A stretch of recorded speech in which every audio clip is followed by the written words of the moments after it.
I'm standing here beside this highway. I think it's 265. I don't remember what highway this is, but it has a sidewalk. It's easier to walk. I was over there. That white top is the old is the house that's on the Fitzgerald, where the Fitzgerald station stood. And that's that white house, and the wire road, the old wire road is in front of that. Right there is the Fitzgerald Mountain. And then over where that white car is just now passing over in that area is where the Fitzgerald Cemetery is. So I'm making this video just to show that I have to walk this road, and the old wire road is over there below that mountain because it's too narrow to walk.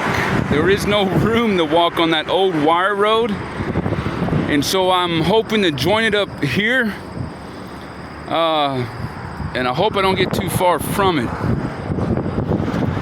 But this is the view of the mountain from the distance over here. That would have been the Fitzgerald station over there. The old wire road going in that direction.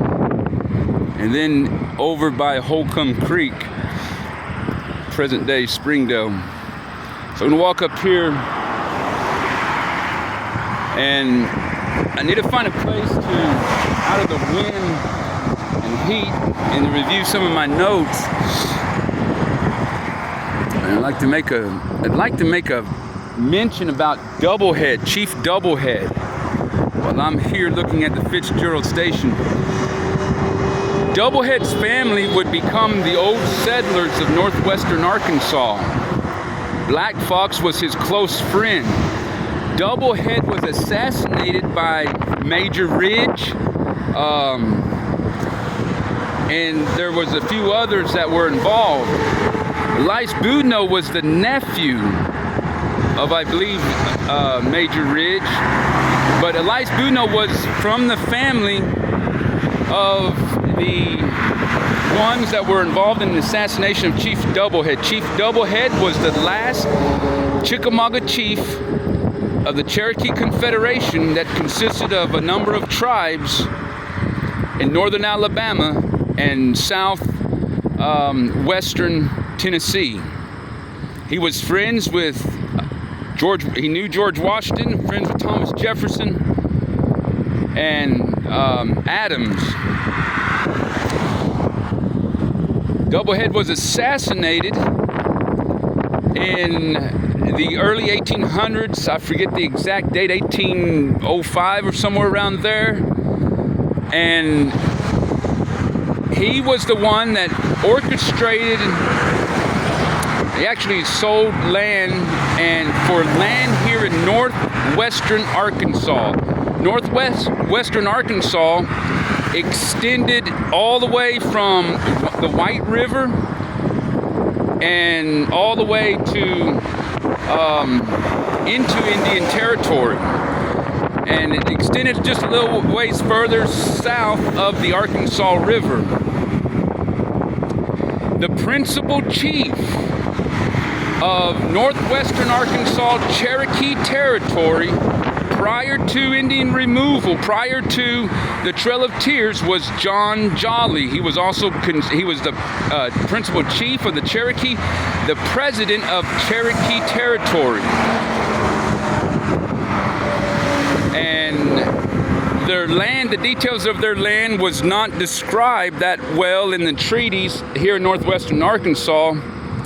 And John Jolly lived here in northwestern Arkansas, and then he would move to, after the Trail of Tears, he would move into Indian Territory, Weber's Falls, present-day Weber's Falls, Oklahoma, and he died there in, I think it was 1838 or 1848.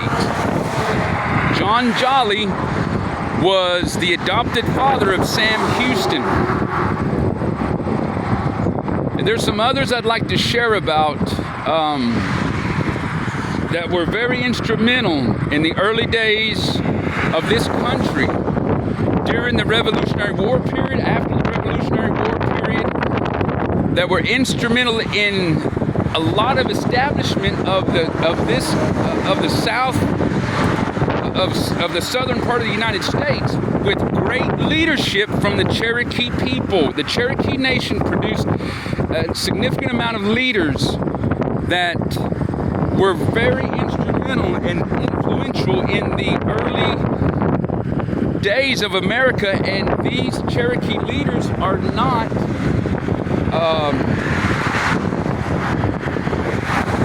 given the recognition that they deserve today.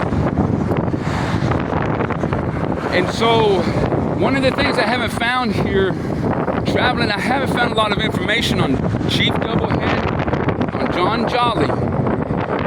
There's the current history of the Trail of Tears is not very accurate on the reasons for the assassinations that occurred in Indian Territory, and even for the removal. A lot of information is looked, and you cannot understand the Trail of Tears and the Indian removal period unless you understand Chief Doublehead and also Chief John Jolly. There was the blood killings.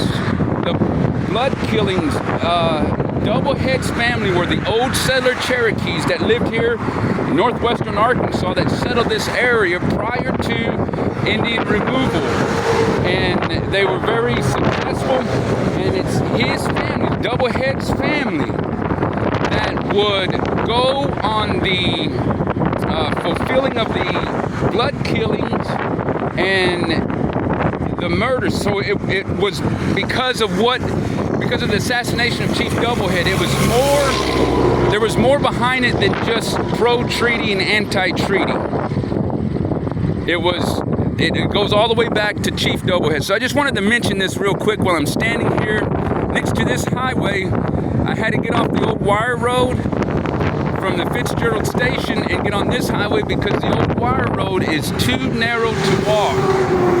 I'm heading up this way to Pea Ridge. Hopefully I can get to Bentonville also and see the Native American Museum that's there, and maybe they have some information. But I was surprised on following the